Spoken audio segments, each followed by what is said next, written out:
En la historia de los grandes imperios, las amenazas suelen venir de fuera. Ejércitos enemigos, traiciones en la corte, revoluciones que incendian las calles. Pero para la Casa de Habsburgo, el linaje más poderoso de Europa, el enemigo no empuñaba una espada. Estaba en su sangre. Era una sombra que se alargaba con cada generación, una firma indeleble grabada en sus rostros, la mandíbula del diablo. Durante siglos, su ambición los llevó a conquistar el mundo, uniendo tronos a través de matrimonios estratégicos. Pero esta misma estrategia, diseñada para consolidar el poder, se convirtió en su perdición. Cada unión entre parientes cercanos era un nudo más en una soga genética que apretaba el cuello de su dinastía. Esta es la historia de cómo el afán por preservarlo todo condujo a la más espectacular de las autodestrucciones. La crónica de una maldición que no nació de la brujería, sino del orgullo, y que devoró un imperio desde dentro, dejando tras de sí el eco de un trono vacío. En las brumosas colinas de la actual Suiza se alzaba una fortaleza modesta, el castillo de Habichtsburg, el castillo del Halcón.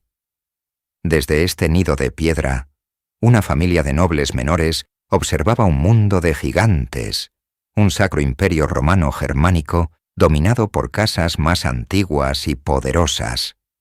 Eran los Habsburgo, un nombre que apenas resonaba más allá de sus propios valles. Pero en el corazón de esta familia ardía una ambición tan feroz como el ave rapaz que les daba nombre.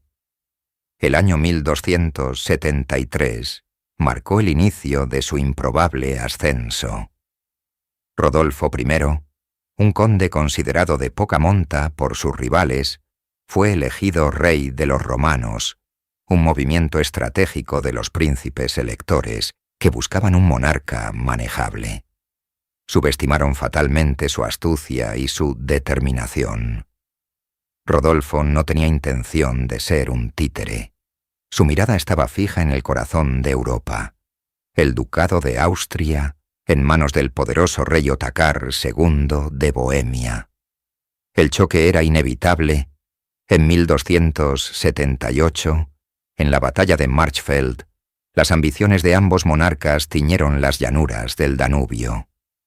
Rodolfo, un estratega brillante, aplastó a las fuerzas bohemias, asegurando para su linaje los ducados de Austria y Estiria. Ya no eran simples condes suizos, se habían convertido en príncipes del imperio, con una base de poder territorial que cambiaría su destino para siempre. Fue en esta época cuando nació su enigmático lema, A-E-I-O-U. Las interpretaciones varían, pero la más famosa y reveladora es Austriae est imperare orbi universo. Le corresponde a Austria gobernar el mundo entero. Una declaración de intenciones asombrosa para una familia que apenas unas décadas antes era una nota al pie en la historia imperial. Estos primeros Habsburgo eran hombres forjados en la batalla, con rostros angulosos y una presencia imponente. Se decía que compartían un aire familiar, una estructura ósea fuerte y una barbilla pronunciada que denotaba determinación. Era el rostro del poder, la marca de una estirpe que se negaba a aceptar los límites que el destino parecía haberles impuesto. Desde su nuevo corazón en Viena, el águila bicéfala de su escudo de armas miraba hacia el este y el oeste, simbolizando su creciente influencia. Habían conquistado su primer gran premio con la espada, pero sus descendientes perfeccionarían un arma mucho más sutil y duradera para construir un imperio. El fundamento estaba puesto, un cimiento de piedra y ambición, sobre el cual se levantaría una dinastía que aspiraba, no solo a gobernar Europa, sino el mundo entero. En los salones del poder europeo, una nueva máxima comenzó a susurrarse, una frase que definiría a los Habsburgo y redibujaría el mapa del mundo. Bella Gerant Ali, tu Felix Austria nube. Que otros hagan la guerra. Tú, feliz Austria, «Cásate». Esta no era una simple proclama, sino el pilar de una estrategia dinástica de una genialidad sin precedentes, un plan maestro para conquistar reinos, no con ejércitos, sino en el lecho nupcial. El gran arquitecto de esta política fue Maximiliano I, sacro emperador romano a finales del siglo XV. Un hombre del Renacimiento, caballero y mecenas, pero sobre todo, un visionario político. Comprendió que la sangre podía ser un vínculo más fuerte que cualquier tratado y que un heredero valía más que 1000 soldados. Su primer gran movimiento fue su propio matrimonio con María de Borgoña, la heredera más rica de Europa. Con este único acto, los Habsburgo no solo ganaron el amor de una duquesa, sino también los increíblemente prósperos Países Bajos, un centro de comercio y riqueza que financiaría sus ambiciones durante generaciones. Pero la verdadera obra maestra de Maximiliano fue la doble boda de sus hijos. Su hijo, Felipe el Hermoso, fue prometido a Juana, la hija de los reyes católicos, Isabel I de Castilla y Fernando II de Aragón. Simultáneamente, su hija Margarita de Austria se casaría con el heredero español, el príncipe Juan. Era un movimiento de ajedrez geopolítico a gran escala. La red de alianzas matrimoniales estaba diseñada para aislar a su gran rival, Francia, rodeándola con un anillo de poder Habsburgo. El destino, sin embargo, intervino de una forma que ni el propio Maximiliano pudo prever. Una serie de tragedias golpeó a la familia real española. El príncipe Juan falleció prematuramente, seguido por su hermana mayor y su hijo. De repente, la esposa de Felipe, Juana, se convirtió en la heredera de toda España y su vasto y creciente imperio de ultramar. Lo que comenzó como una alianza estratégica se transformó en la posibilidad de una unión dinástica de proporciones monumentales. El éxito de la estrategia, sin embargo, ocultaba una semilla peligrosa. Al casarse repetidamente dentro del mismo círculo cerrado de la realeza europea para consolidar territorios, los Habsburgo comenzaron a tejer una red genética cada vez más estrecha. La búsqueda de poder y la preservación de la herencia los empujaron a mirar hacia adentro, a sus propios primos y parientes, como las parejas más seguras y ventajosas. El imperio crecía con cada voto matrimonial, pero el acervo genético comenzaba a encogerse. La fortuna sonreía a la feliz Austria, que se casaba y prosperaba, pero en las sombras, un precio invisible comenzaba a acumularse, una deuda que pagarían las generaciones futuras. El sol de la mañana se alza sobre las Filipinas, mientras en las minas de plata de Potosí, en el corazón de América del Sur, los trabajadores terminan su jornada. Al mismo tiempo, en Viena, los diplomáticos se reúnen a la luz de las velas, y en Madrid, el rey revisa los despachos llegados de Flandes. Este era el dominio de los Habsburgo a mediados del siglo XVI, el primer imperio verdaderamente global de la historia, una entidad tan vasta que se acuñó una frase para describirla: el imperio donde nunca se pone el sol. Todo este poder recayó sobre los hombros de un solo hombre, Carlos, nieto de Maximiliano I y de los reyes católicos. Por una carambola del destino y la estrategia matrimonial, heredó un conjunto de territorios que asombraba al mundo. De su madre, Juana, recibió las coronas de Castilla y Aragón, con sus posesiones en Italia, Nápoles, Sicilia, Cerdeña y el vasto y recién descubierto Nuevo Mundo. De su padre, Felipe, heredó los Países Bajos borgoñones, y de su abuelo paterno, Maximiliano, obtuvo las tierras ancestrales de los Habsburgo en Austria y el derecho a ser elegido Sacro Emperador Romano Germánico, título que consiguió en 1519 como Carlos V. Gobernar este mosaico de reinos era una tarea hercúlea. Carlos estaba en perpetuo movimiento, un emperador itinerante que cruzaba Europa constantemente para sofocar rebeliones, dirigir ejércitos y presidir cortes. Hablaba múltiples idiomas y se enfrentaba a desafíos en todos los frentes. En el Mediterráneo, la armada del Imperio Otomano bajo Solimán el Magnífico amenazaba las costas europeas. En el corazón de Alemania, la reforma de Martín Lutero fracturaba la cristiandad y desafiaba la autoridad imperial. Y en el oeste, el rey Francisco I de Francia, su eterno rival, luchaba sin descanso para romper el cerco Habsburgo. El imperio se sostenía gracias a un torrente de riqueza sin precedentes. La plata extraída de las montañas de América fluía a través del Atlántico para llenar las arcas españolas, financiando los inmensos ejércitos y las costosas guerras que definieron el reinado de Carlos. Era el combustible de la maquinaria imperial. Pero el peso de tantas coronas era inmenso. Carlos, un hombre profundamente piadoso y consciente de su deber, se veía a sí mismo como el defensor de la cristiandad.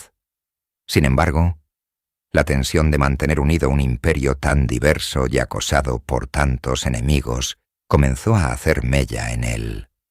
El imperio estaba en su apogeo, una colosal demostración de poder, pero su centro, el emperador mismo, se consumía lentamente bajo la presión.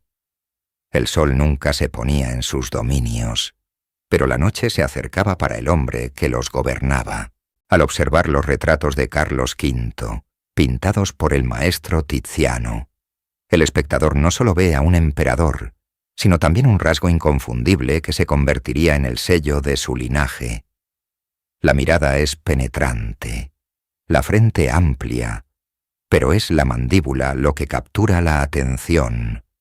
Prominente, alargada, con un labio inferior caído que le impedía cerrar la boca por completo.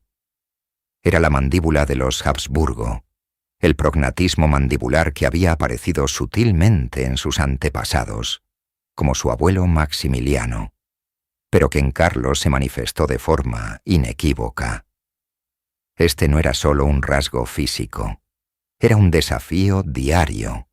El prognatismo le dificultaba masticar los alimentos, obligándole a menudo a tragar sin apenas morder, lo que le causó problemas digestivos durante toda su vida. También afectaba a su habla, dándole un acento pesado y dificultando la articulación clara, un obstáculo considerable para un hombre que debía dirigirse a cortes y consejos en múltiples idiomas. En muchos sentidos, su lucha física por hablar y comer era un reflejo de su lucha política por gobernar y mantener unido su vasto y heterogéneo imperio. A pesar de su apariencia severa y las dificultades físicas, la vida personal de Carlos estuvo marcada por una profunda capacidad de amar. Su matrimonio con su prima hermana, Isabel de Portugal, fue una unión política que floreció en un amor y respeto genuinos. La belleza e inteligencia de Isabel lo cautivaron, y su muerte prematura en 1539 lo sumió en una profunda tristeza de la que nunca se recuperó por completo. Se vistió de negro por el resto de su vida, una manifestación externa de un luto perpetuo. Tras casi 40 años de gobierno ininterrumpido, el emperador estaba agotado. Las guerras constantes, los viajes incesantes y el peso de la responsabilidad habían consumido su salud. En 1556, en una emotiva ceremonia en Bruselas, un Carlos envejecido y enfermo, apoyado en el hombro del joven Guillermo de Orange, abdicó de sus títulos. En un acto sin precedentes, dividió su herencia. Su amada España, el Nuevo Mundo y los Países Bajos fueron para su hijo, Felipe II. Las tierras austriacas y el título imperial pasaron a su hermano, Fernando I.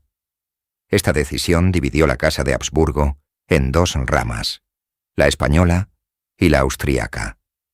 Carlos buscó la paz en el monasterio de Yuste, en España. Dejaba atrás un imperio dividido para hacerlo más gobernable, pero una familia unida por una ambición compartida y, cada vez más, por un rostro familiar. La división, irónicamente, reforzaría la necesidad de alianzas matrimoniales entre las dos ramas para mantener la unidad, intensificando la práctica que estaba concentrando su herencia genética. La maldición, disfrazada de rasgo familiar, echaba raíces más profundas. La sangre azul no era solo una metáfora para la nobleza europea, era un dogma. Para la casa de Habsburgo, la pureza del linaje se convirtió en una obsesión, una herramienta política fundamental para la supervivencia de su dinastía global. Tras la división del imperio por Carlos V, esta obsesión se intensificó hasta alcanzar niveles peligrosos. La lógica política parecía impecable. Para mantener la alianza estratégica entre las ramas española y austríaca, preservar la hegemonía familiar y presentar un frente unido contra sus enemigos, los matrimonios debían celebrarse dentro de la propia familia. Un Habsburgo de Viena se casaría con un Habsburgo de Madrid. Tíos con sobrinas, primos hermanos entre sí. Cada boda era un nudo que apretaba los lazos dinásticos, asegurando que las vastas tierras y títulos permanecieran bajo el control del águila bicéfala. Los ejemplos se sucedieron con una frecuencia alarmante. Felipe II de España, hijo de primos hermanos, tomó como su cuarta esposa a su propia sobrina, Ana de Austria. De esta unión nació el futuro Felipe III. A su vez, Felipe III se casó con su prima, Margarita de Austria-Estiria. Su hijo y heredero, Felipe IV, llevó la práctica a su extremo al casarse con su sobrina, Mariana de Austria. La red de parentesco se volvió tan enrevesada que los árboles genealógicos de los últimos Habsburgo españoles parecían más un círculo cerrado que una estructura ramificada. Lo que los consejeros y teólogos de la corte veían como una estrategia para garantizar la estabilidad política era, en realidad, un desastre genético en ciernes. Los científicos modernos han calculado el coeficiente de endogamia de estos monarcas, una medida de la consanguinidad. El resultado es asombroso. Carlos II, el último de la línea, tenía un coeficiente más alto que el de un niño nacido de una unión entre hermano y hermana. La sangre no solo era pura, estaba estancada. La corte española, una de las más devotas y protocolarias de Europa, vivía bajo la inmensa presión de producir un heredero varón sano. Cada embarazo real era un asunto de Estado, seguido con ansiedad y oraciones. Sin embargo, la tragedia era una visitante frecuente en los aposentos reales. Los abortos espontáneos, los partos de niños sin vida y la elevada mortalidad infantil asolaron a la familia. Estas desgracias se interpretaban como pruebas divinas o castigos por pecados desconocidos, nunca como la consecuencia biológica de sus propias decisiones matrimoniales. Los Habsburgo habían construido una fortaleza genética para proteger su poder, pero sin saberlo, se habían encerrado dentro. Cada matrimonio, concebido para fortalecer la dinastía, forjaba un eslabón más en la cadena de su decadencia. La mandíbula familiar ya no era un mero rasgo distintivo, sino un presagio, el signo externo de un colapso interno inminente. En el corazón del siglo XVI, el imperio español era un coloso sobre el que nunca se ponía el sol, y en su centro se sentaba un hombre, Felipe II. Conocido como el Rey Prudente, gobernaba desde la austera magnificencia de su monasterio-palacio, el Escorial, un centro neurálgico de poder y piedad. Felipe era la encarnación del control, un burócrata incansable, un católico devoto hasta el fanatismo, que analizaba cada decreto, cada informe de sus virreyes con una meticulosidad casi obsesiva. Su imperio era una vasta máquina y él era su ingeniero principal, ajustando cada engranaje desde la soledad de su despacho. Pero bajo la superficie de orden y poder, una sombra se alargaba, una que no podía ser derrotada con ejércitos ni controlada con decretos. Era la sombra de su propia sangre. La estrategia de los Habsburgo para mantener el poder, los matrimonios consanguíneos, continuó bajo su reinado con una urgencia renovada. Su primera esposa, María Manuela de Portugal, era su prima hermana. De esta unión nació un niño que encarnaría la tragedia de la dinastía, el infante Don Carlos. Desde su nacimiento, Carlos fue una fuente de profunda ansiedad. Físicamente frágil y con una creciente inestabilidad mental, su comportamiento se volvió errático y violento, un fuego incontrolable dentro de los muros del palacio. La historia de Don Carlos es un oscuro cuento de hadas, un príncipe heredero que se rebeló contra su todopoderoso padre, un joven atormentado por demonios internos que culminó en su arresto y misterioso fallecimiento en cautiverio. Para Felipe, la pérdida de su heredero fue una catástrofe personal y dinástica. ¿Era la locura de su hijo un castigo divino o el fruto amargo del árbol genealógico de su familia? Tras la muerte de sus siguientes dos esposas, sin un heredero varón superviviente, la desesperación del rey creció. Finalmente, en un acto que sellaría el destino genético de su línea, se casó con su propia sobrina, Ana de Austria. Ella le daría el hijo que tanto ansiaba, el futuro Felipe III. Pero al hacerlo, Felipe II apretó aún más el nudo genético alrededor del cuello de su descendencia. El monarca que controlaba un imperio mundial era impotente ante la silenciosa maldición que se gestaba en sus venas. El rey prudente, en su intento por asegurar el futuro sin saberlo, estaba garantizando su decadencia, una que se manifestaría con una fuerza devastadora en las generaciones venideras. En los salones dorados de los palacios de Madrid y Viena, la verdad de la dinastía Habsburgo no se susurraba en los pasillos, sino que se exhibía con orgullo en las paredes. Los grandes maestros de la época, desde Tiziano y Antonio Moro, hasta Alonso Sánchez Coello y el inigualable Diego Velázquez, fueron convocados para una tarea singular: inmortalizar a la familia más poderosa de la cristiandad. Sus lienzos se convirtieron en el espejo de la corte, un reflejo pulido y majestuoso que, sin embargo, no podía ocultar la creciente evidencia de la maldición familiar.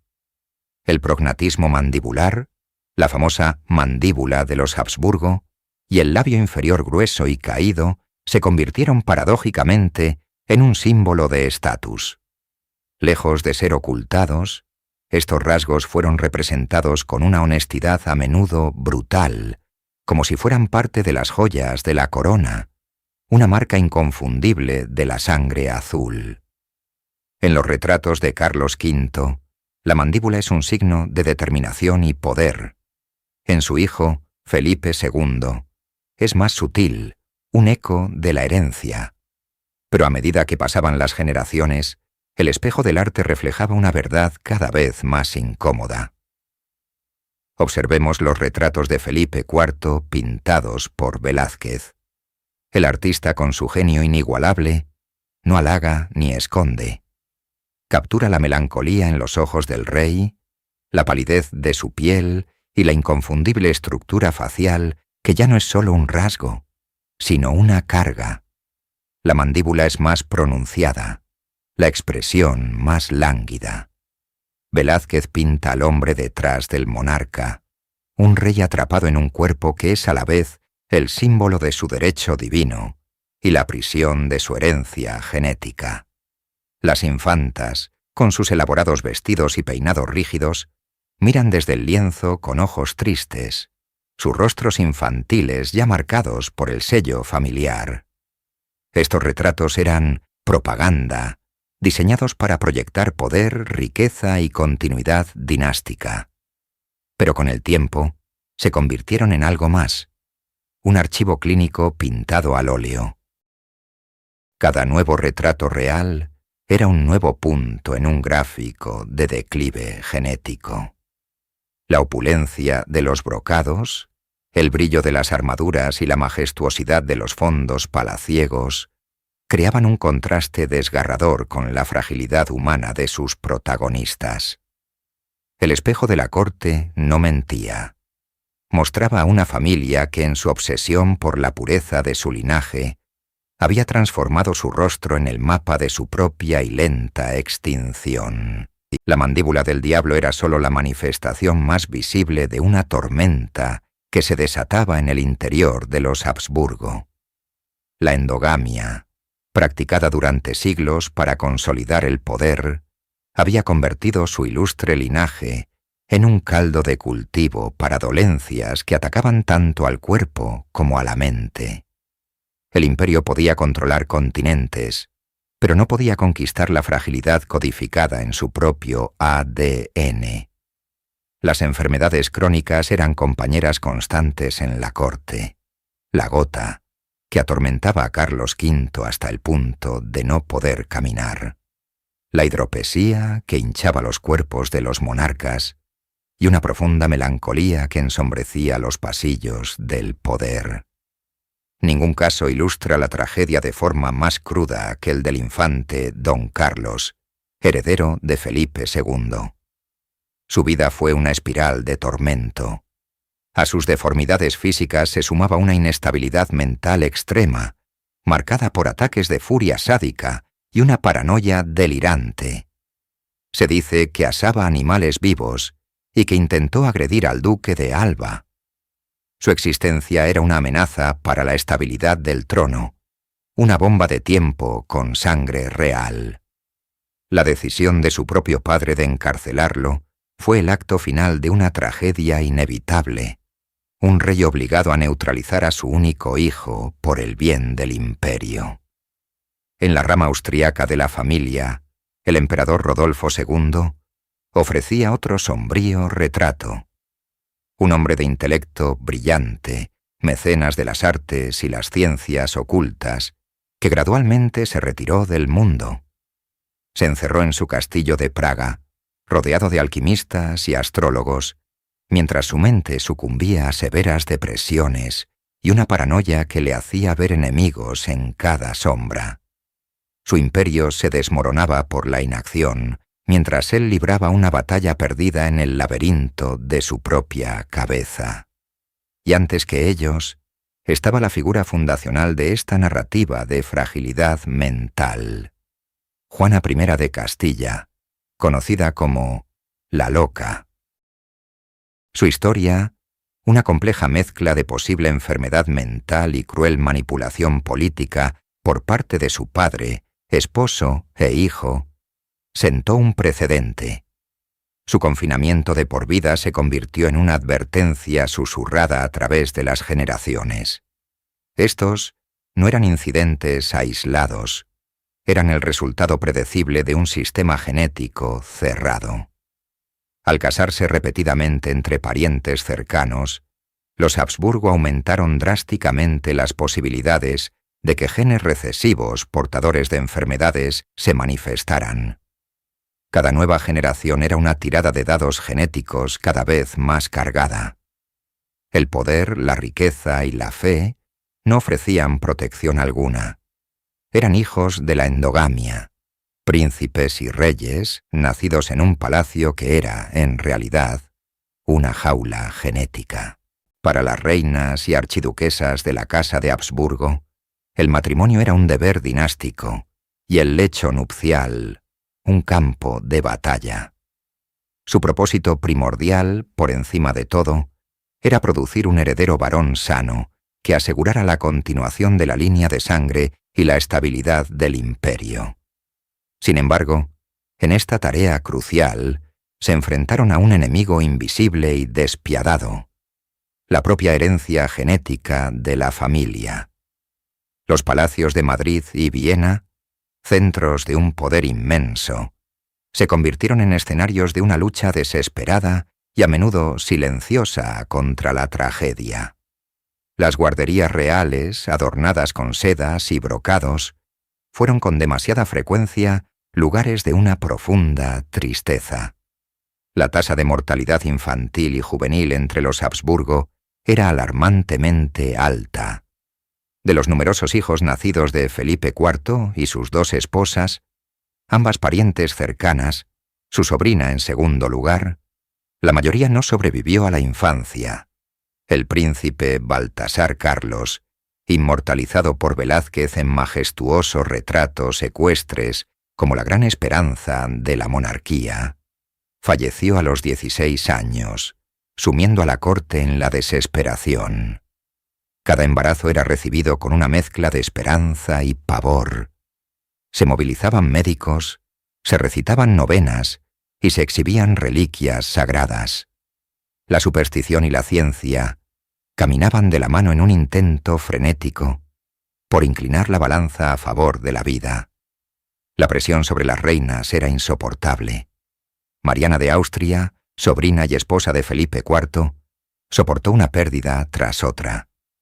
Vio a sus hijos nacer débiles, enfermar y morir, uno por uno.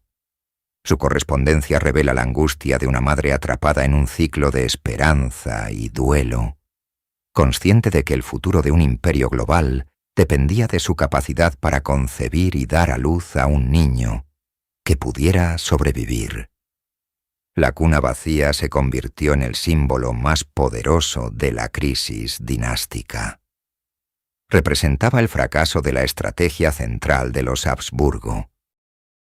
La misma endogamia que debía garantizar una línea de sangre pura y un poder incontestado estaba envenenando el linaje desde su origen, produciendo herederos demasiado frágiles para este mundo.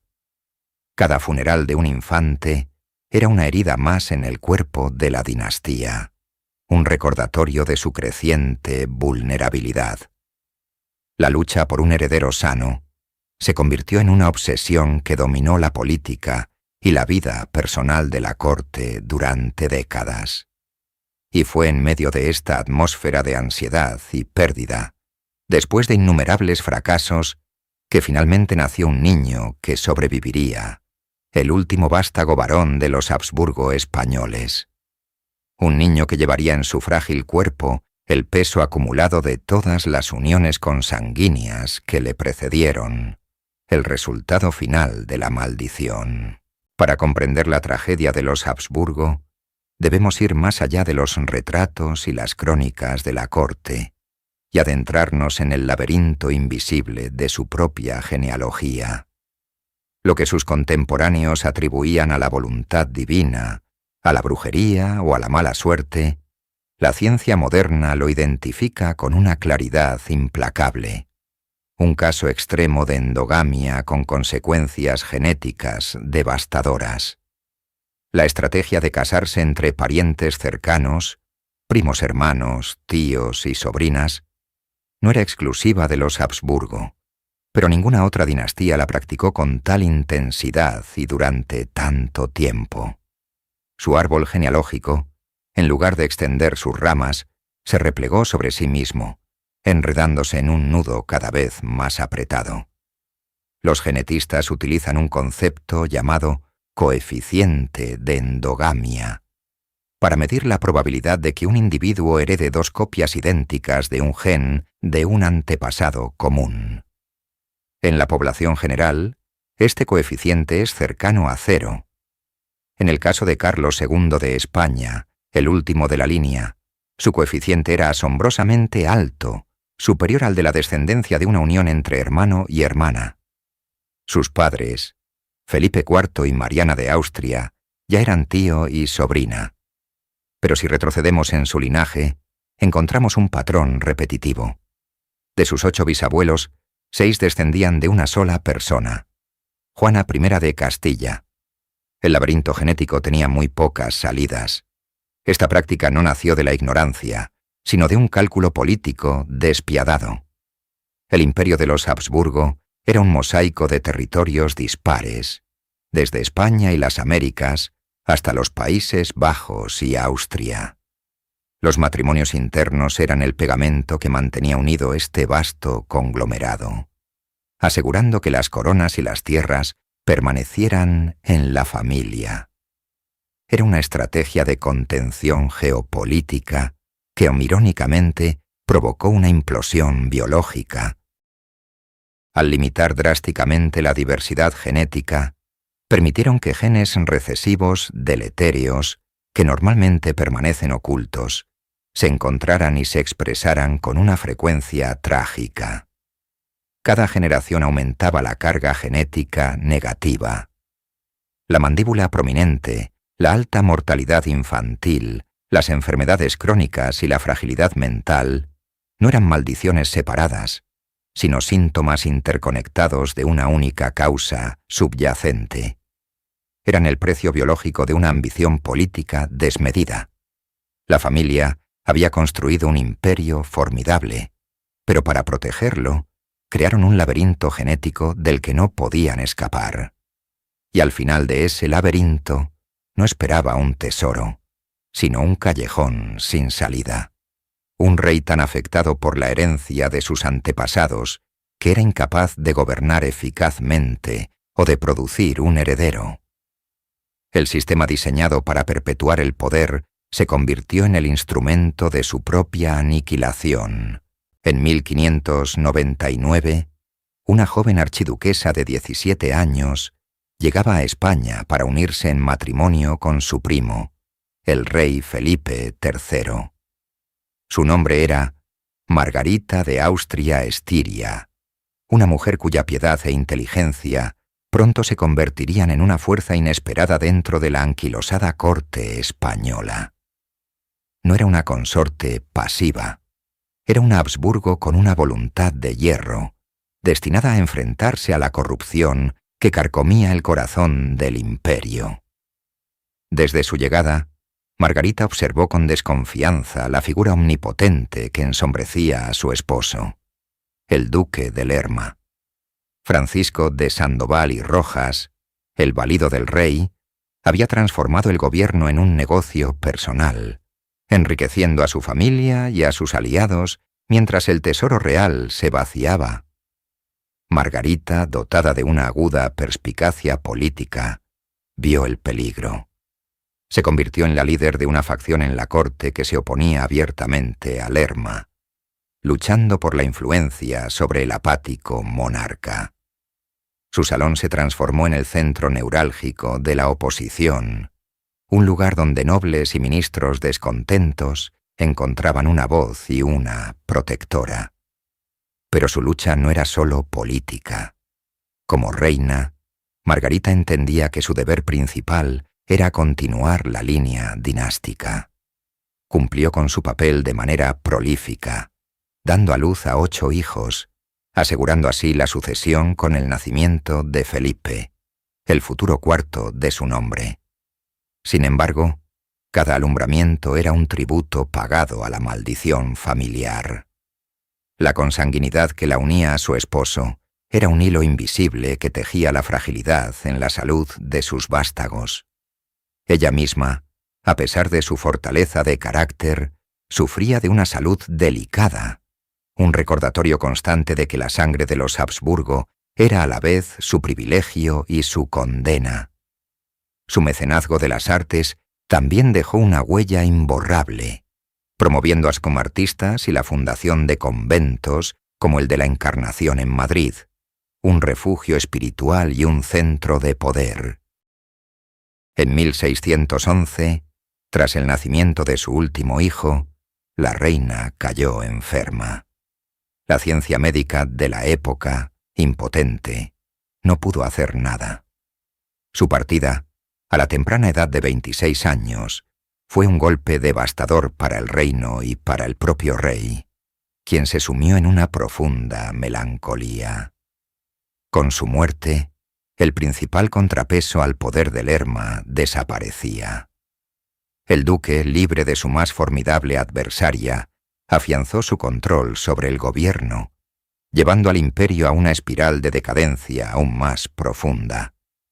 Margarita de Austria, la reina que desafió al destino y a la corrupción, se había ido, pero la semilla de la futura generación, con todas sus promesas y sus taras genéticas, ya estaba plantada, esperando germinar en el turbulento reinado de su hijo. Cuando Felipe IV ascendió al trono en 1621, era un joven de 16 años más interesado en la caza, el teatro y la poesía que en los asuntos de Estado. El poder real recayó en las manos de su nuevo valido, el conde duque de Olivares, un hombre de ambición desmedida y una visión reformista que chocaría frontalmente con la realidad de un imperio en declive. Así comenzaba uno de los reinados más largos y paradójicos de la historia de España. Bajo el cetro de Felipe, conocido como el Rey Planeta, la cultura española vivió su siglo de oro. Los pinceles de Velázquez inmortalizaban la rigidez y la melancolía de la corte, mientras que los versos de Calderón de la Barca y Lope de Vega resonaban en los corrales de comedias de Madrid. Era una era de esplendor artístico sin precedentes, una fachada dorada que apenas lograba ocultar las profundas grietas que resquebrajaban la estructura imperial. Mientras el arte florecía, el imperio se desangraba. Olivares, con su proyecto de la unión de armas, intentó centralizar el poder y obligar a todos los reinos de la monarquía a contribuir por igual al esfuerzo bélico de la interminable guerra de los 30 años. La respuesta fue una feroz resistencia. En 1640, Cataluña se alzó en una rebelión que duraría más de una década. Poco después, Portugal proclamó su independencia, arrancando una de las joyas más preciadas de la corona. Derrota tras derrota en los campos de batalla europeos mermaban el prestigio y los recursos de una España agotada. En el plano personal, el rey no era ajeno a la tragedia. Su matrimonio con Isabel de Borbón estuvo marcado por la pérdida constante. De sus numerosos hijos, solo 2 llegaron a la edad adulta, y la presión por asegurar un heredero varón sano era una obsesión que lo atormentaba. La mandíbula de los Habsburgo, el estigma familiar, se hacía más evidente, un rasgo físico que simbolizaba la progresiva degeneración de su linaje. La caída de Olivares en 1643 dejó a Felipe solo frente al desastre. El rey, ya maduro, se vio forzado a gobernar por sí mismo, un deber para el que nunca se había sentido preparado. Se convirtió en un monarca burócrata, un trabajador infatigable que intentaba en vano detener la hemorragia. Pero era demasiado tarde. El imperio estaba fracturado, el tesoro exhausto y la moral por los suelos. Toda la esperanza de la monarquía se concentraba ahora en una única y frágil figura. Su único hijo varón superviviente, el príncipe Baltasar Carlos. El peso de un mundo en decadencia recaía sobre los hombros de un niño. En los sombríos salones del Alcázar de Madrid, una figura infantil brillaba con luz propia. El príncipe Baltasar Carlos, inmortalizado por el genio de Velázquez, no era solo un heredero, era la personificación de la esperanza para un imperio cansado. Los retratos lo muestran como un niño lleno de vida y dignidad, ya sea a caballo, con atuendo de cazador o con la banda de general. En sus ojos se reflejaba la promesa de un futuro glorioso, un renacimiento para la dinastía de los Austrias. Nacido en 1629, su educación fue el asunto de Estado más importante. Desde niño, fue preparado meticulosamente para el trono que le esperaba. Aprendió idiomas, historia, estrategia militar y el complejo arte de la gobernanza.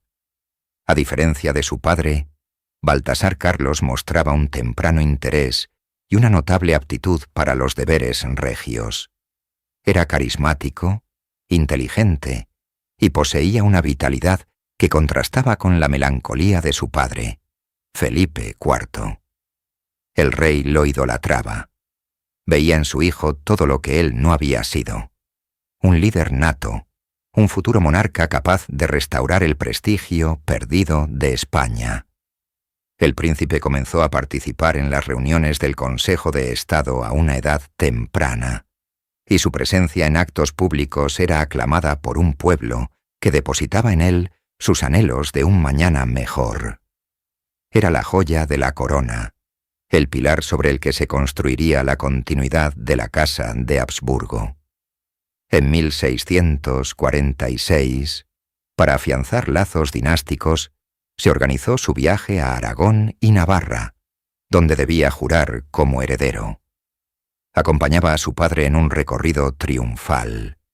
Tenía 16 años y el futuro del mayor imperio del mundo en sus manos. Pero el destino, o la implacable genética de los Habsburgo, tenía otros planes.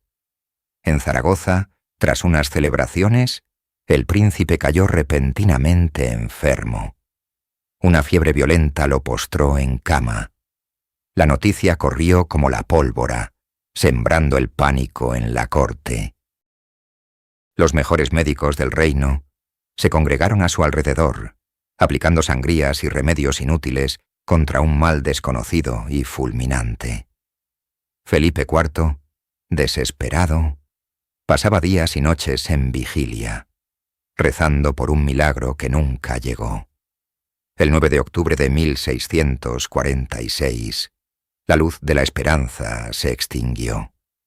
La partida del príncipe sumió al rey en una desesperación sin fondo y al imperio en una crisis sucesoria de consecuencias catastróficas. La única esperanza se había roto. Felipe IV, ahora sin heredero varón, se vio forzado a tomar una decisión desesperada para salvar su linaje: casarse con su propia sobrina, Mariana de Austria. Este acto, concebido para preservar la dinastía, sería el que la conduciría a su trágico y definitivo final. Tras la pérdida de Baltasar Carlos, el Alcázar de Madrid se convirtió en un hervidero de ansiedad y temor. Todas las miradas se posaron sobre la nueva y joven reina, Mariana de Austria, sobrina y ahora esposa de un desolado Felipe IV. Su vientre se había convertido en el campo de batalla donde se libraría el futuro del imperio. En esta atmósfera cargada, dos fuerzas antagónicas luchaban por explicar y controlar el destino de la dinastía: la incipiente ciencia médica y la arraigada superstición. Por un lado estaban los médicos de la corte, hombres eruditos cuyas prácticas se basaban en las teorías de Galeno y la doctrina de los 4 humores. Diagnosticaban desequilibrios entre la sangre, la flema, la bilis amarilla y la bilis negra, y sus tratamientos consistían en sangrías, purgas y dietas estrictas. Observaban los síntomas físicos, la palidez de la reina, la fragilidad de los infantes, y los atribuían a causas naturales, a una complexión débil o a un mal aire. Cada embarazo de la reina era monitorizado con una mezcla de conocimiento empírico y conjeturas. Se prescribían tónicos y se recomendaban reposos, todo en un intento desesperado por llevar a buen término la gestación. Por otro lado, en los pasillos, en las cocinas y hasta en las capillas, corrían otras explicaciones. Se hablaba en susurros de maleficios, de hechizos lanzados por enemigos de la corona. Se interpretaban los abortos espontáneos y la corta vida de los príncipes como un castigo divino por los pecados de la familia real o de la nación entera. La visible mandíbula del diablo no era vista como un simple rasgo hereditario, sino como un estigma, una marca física de una corrupción espiritual. Los astrólogos eran consultados con la misma seriedad que los médicos. Trazaban cartas natales para los príncipes nonatos, buscando en la conjunción de los planetas un augurio favorable o una advertencia funesta. El propio rey, un hombre de profunda fe. Se debatía entre la confianza en sus galenos y el temor a fuerzas sobrenaturales. Ordenaba novenas y procesiones, buscando en la intervención divina la solución que la ciencia no podía ofrecerle. Los embarazos de Mariana se sucedían, pero la cuna real permanecía vacía con demasiada frecuencia. Nació la infanta Margarita Teresa, una alegría pero no la solución, pues se necesitaba un varón. Otro hijo, Felipe Próspero, vivió apenas 4 años, su frágil existencia un constante recordatorio de la precariedad de la línea sucesoria. Finalmente, en 1661, la reina estaba encinta de nuevo. La tensión en la corte era insoportable. Los médicos preparaban sus instrumentos, los sacerdotes sus oraciones y los astrólogos escrutaban los cielos. ¿Traería este nuevo nacimiento la salvación o sería el capítulo final de la maldición de los Habsburgo? El 6 de noviembre de 1661, las campanas de Madrid repicaron para anunciar el nacimiento de un nuevo infante. En el Real Alcázar, la reina Mariana de Austria había dado a luz a un varón, Carlos. El suspiro de alivio que recorrió el imperio fue inmediato, pero efímero. Pronto, fue sustituido por un escalofrío de pavor colectivo. El niño que debía ser la salvación de la dinastía era la encarnación de su ruina. Desde el primer instante, fue evidente que Carlos no era un bebé normal. Era alarmantemente frágil. Su pequeño cuerpo parecía incapaz de contener la vida. Su cabeza era desproporcionadamente grande, y su rostro estaba dominado por el rasgo más temido de su estirpe. La mandíbula de los Habsburgo, el prognatismo mandibular, era tan severo que le impedía cerrar la boca, y lo que era más grave, le dificultaba enormemente la lactancia. Su lengua, también demasiado grande, sería un obstáculo para el habla durante toda su vida. Los médicos de la corte se afanaban día y noche, utilizando métodos desesperados para mantener con vida al heredero. El palacio se llenó de susurros que pronto se convirtieron en un clamor popular. Este no era un niño enfermo, era una criatura marcada por una fuerza maligna. El apodo «el hechizado» comenzó a extenderse como una plaga, un nombre que lo definiría para la historia.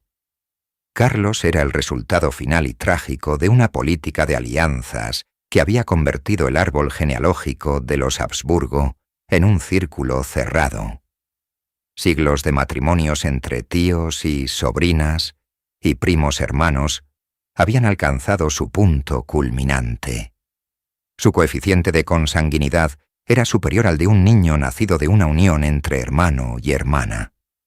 Era un compendio viviente de taras genéticas, débil, enfermizo, con probables discapacidades cognitivas y un sistema inmunitario casi inexistente. Para su padre, el envejecido Felipe IV, el nacimiento de Carlos fue la última y más cruel de las tragedias.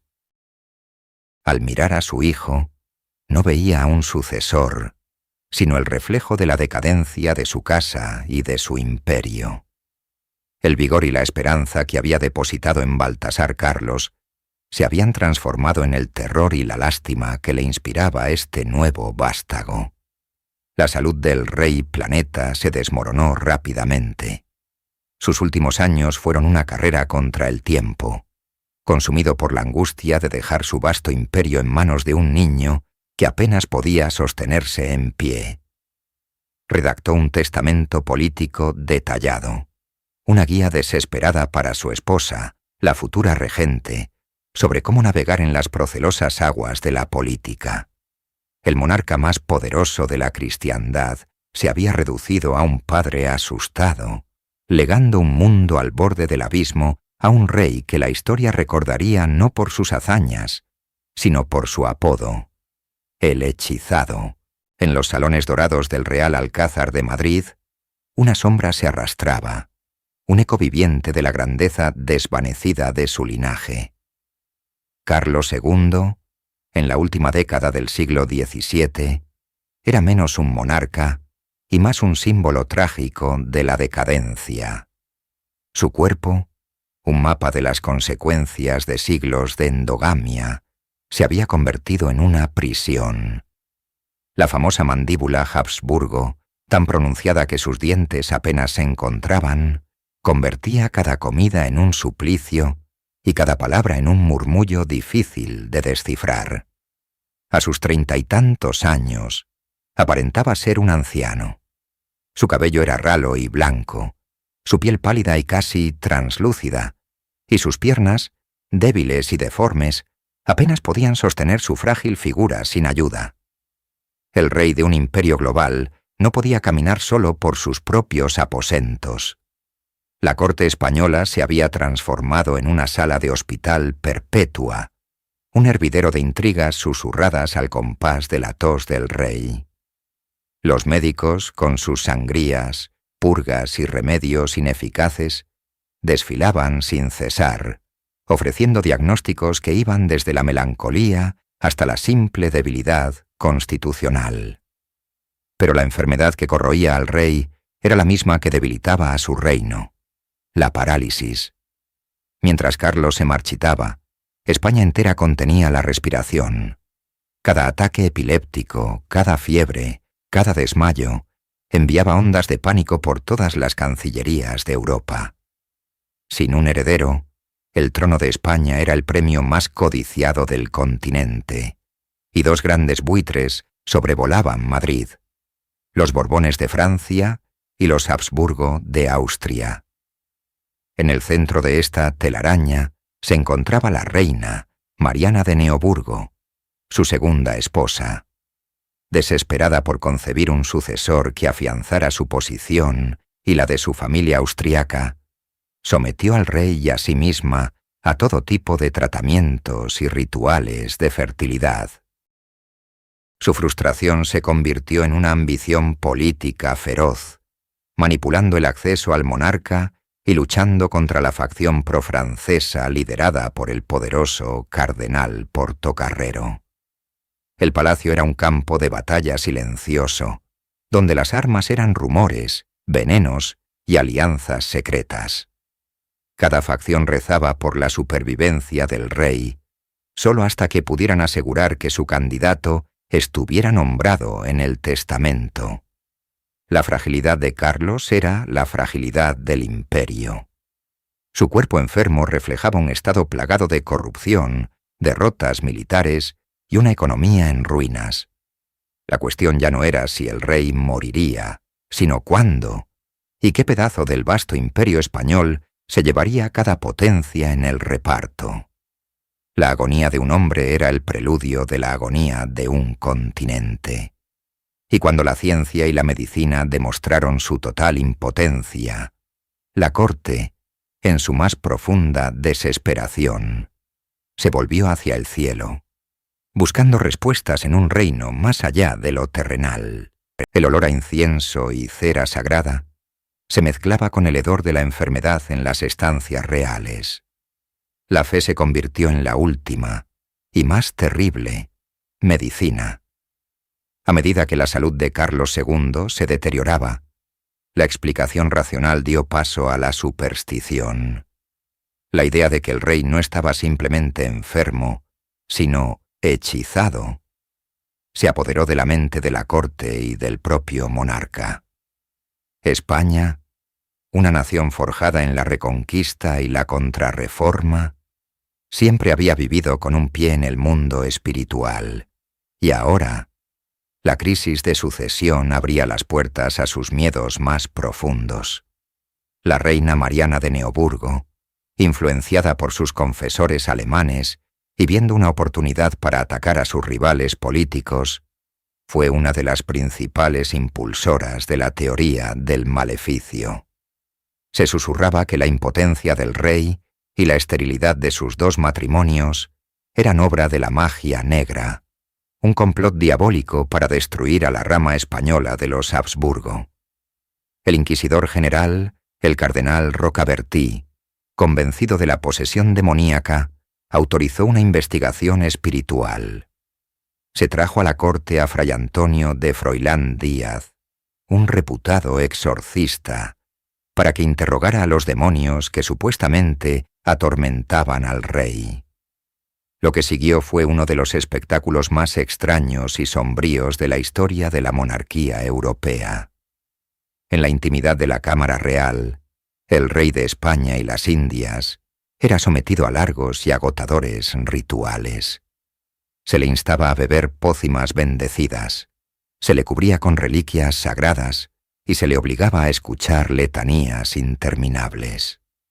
Los exorcistas, en un trance frenético, gritaban preguntas a las entidades que creían habitar en el cuerpo real. El propio Carlos, un hombre devoto y temeroso de Dios, llegó a creer plenamente que era víctima de una maldición. Confesó sentirse atormentado por presencias invisibles y suplicó que lo liberaran. Estos rituales no eran solo un asunto espiritual, eran una potente arma política.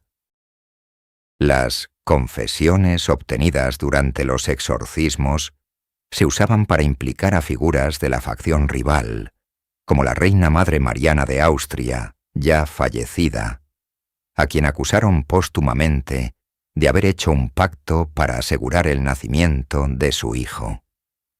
La paranoia se extendió como la pólvora.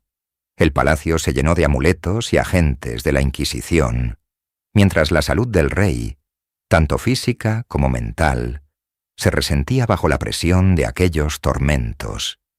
Los exorcismos, lejos de curar, solo lograron aterrorizar y debilitar aún más al monarca. Los demonios, fueran reales o imaginarios, no abandonaron al rey. Derrotada la fe, y con un cuerpo que se rendía día a día, a Carlos solo le quedaba un último acto de soberanía. Solo quedaba la tinta y el papel para firmar un testamento que decidiría el destino de millones. La muerte rondaba los pasillos del Alcázar, pero no era una segadora silenciosa. Era una negociadora ruidosa, con embajadores y cardenales discutiendo sobre el alma de un imperio al lado del lecho de un rey agonizante. El año 1700 encontró a Carlos II postrado, su mente a menudo nublada por la fiebre y el dolor, pero consciente de que su última decisión sacudiría el mundo. La presión sobre él era inhumana. Por un lado, estaba el peso de la sangre.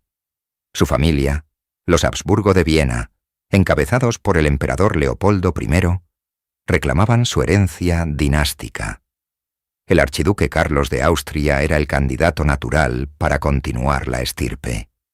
La reina Mariana de Neoburgo, una princesa alemana, era la campeona incansable de esta causa, utilizando su acceso al rey para recordarle sus lazos familiares y su deber para con la casa de Austria.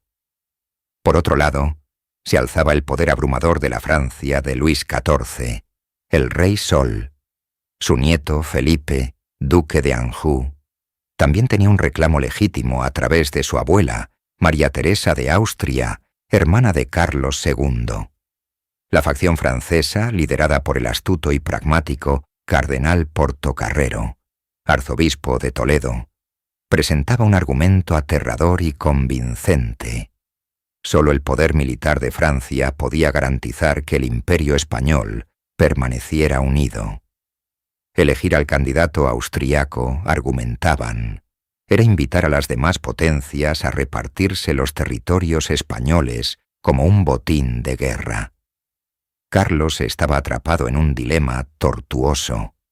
Su corazón y su educación le inclinaban hacia su familia en Viena, pero su deber como rey era preservar la integridad de su reino. Durante meses, el monarca vaciló. Recibía a los embajadores, escuchaba a sus consejeros y rezaba pidiendo una guía divina que no llegaba. A finales de octubre, los médicos le informaron de que el fin era inminente.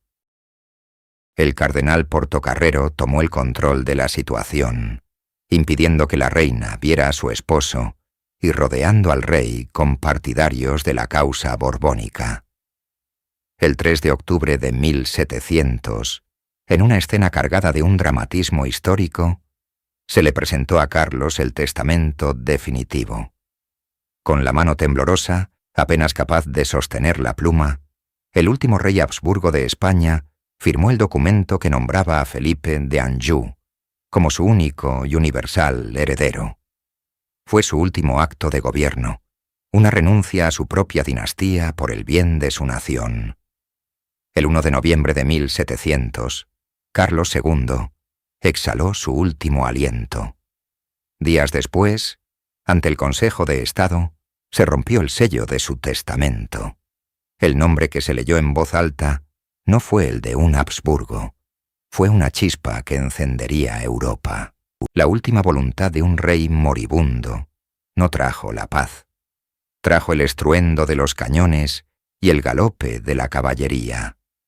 Cuando la noticia del testamento de Carlos II llegó a Versalles, un anciano Luis XIV, tras una calculada deliberación, presentó a su nieto a la corte con una frase que resonaría en toda Europa: «Señores, he aquí el rey de España». La aceptación del testamento por parte de Francia era una declaración de intenciones. La posibilidad de una superpotencia borbónica que uniera las coronas de Francia y España, con sus vastos imperios coloniales, era una pesadilla para el resto de Europa. El delicado equilibrio de poder, por el que tanto se había luchado, quedaba hecho añicos. La reacción no se hizo esperar. Inglaterra, las Provincias Unidas de los Países Bajos y el Sacro Imperio Romano Germánico, liderado por el despechado emperador Leopoldo I, formaron la Gran Alianza. Su objetivo era claro: impedir la unión franco-española y colocar a su propio candidato, el archiduque Carlos de Austria, en el trono de Madrid. En 1701, la guerra estalló. No fue un conflicto localizado, sino la primera gran guerra mundial del siglo XVIII. Se luchó con una ferocidad inusitada en los campos de Flandes, en los valles del Rin y del Danubio, en las llanuras de Italia y, sobre todo, en el corazón de la propia España. Nombres como el Duque de Marlborough y el Príncipe Eugenio de Saboya se convirtieron en leyendas, dirigiendo a los ejércitos aliados en batallas monumentales como Blenheim, Ramillies y Oudenarde, que hicieron tambalear el poderío militar francés. Para España la guerra fue especialmente cruel, ya que se convirtió también en una guerra civil. La corona de Castilla, en su mayor parte, se mantuvo leal al rey elegido, Felipe V. Pero los territorios de la corona de Aragón, Cataluña, Aragón, Valencia y Mallorca, temerosos del centralismo borbónico y celosos de sus fueros y privilegios históricos, se levantaron en armas en favor del archiduque Carlos, a quien proclamaron como Carlos III. Barcelona se convirtió en la capital austracista, y la península se partió en dos lealtades irreconciliables. La guerra se prolongó durante más de una década, un sangriento empate que agotó los recursos de todas las naciones implicadas. Ciudades fueron asediadas, campos devastados, y una generación entera de jóvenes europeos pereció en el campo de batalla. El sueño de Carlos II, de mantener unido su imperio a través de su testamento, se había convertido en una amarga ironía. Su decisión, tomada para evitar la desmembración, había sumido a su reino en la guerra más destructiva que había sufrido en siglos, una guerra que lo estaba desgarrando desde dentro. El trono de Madrid se convirtió en el premio de un juego sangriento, y el testamento de Carlos II en el epitafio de una era. Cuando el humo de la batalla finalmente se disipó, el mapa de Europa había sido redibujado. El imperio sobre el que nunca se ponía el sol había visto llegar su crepúsculo. La guerra de sucesión española concluyó no con una victoria total, sino con el agotamiento de todos los contendientes. un giro inesperado del destino, la muerte del emperador del Sacro Imperio y la ascensión de su hermano, el archiduque Carlos, al trono imperial, hizo que la idea de un Habsburgo gobernando tanto en Viena como en Madrid fuera tan peligrosa como la Unión Borbónica. Esto allanó el camino para la paz. Los tratados de Utrecht en 1713 y Rastatt en 1714 pusieron fin formal al conflicto. Felipe V fue finalmente reconocido por toda Europa como el rey de España, pero el precio fue exorbitante. El testamento de Carlos II fue anulado en la práctica. España fue obligada a ceder todas sus posesiones europeas. Los Países Bajos españoles, Milán, Nápoles y Cerdeña, pasaron a manos de los Habsburgo austriacos. Sicilia fue entregada a Saboya. Y lo más doloroso para el orgullo español, dos enclaves estratégicos en su propio territorio, Gibraltar y la isla de Menorca, fueron cedidos a Gran Bretaña, que emergía como la nueva gran potencia naval y comercial. El imperio no se había preservado, se había desmembrado. En el interior, la victoria de Felipe V trajo consigo la imposición de un nuevo modelo de Estado. Mediante los decretos de nueva planta, abolió los fueros e instituciones de los reinos de la Corona de Aragón como castigo por su rebelión. España dejó de ser una unión de reinos distintos bajo un mismo monarca para convertirse en un Estado centralizado y absolutista al estilo francés. Se había salvado el trono, pero se había perdido la esencia del antiguo sistema de los Austrias. Así termina la historia de la mandíbula del diablo.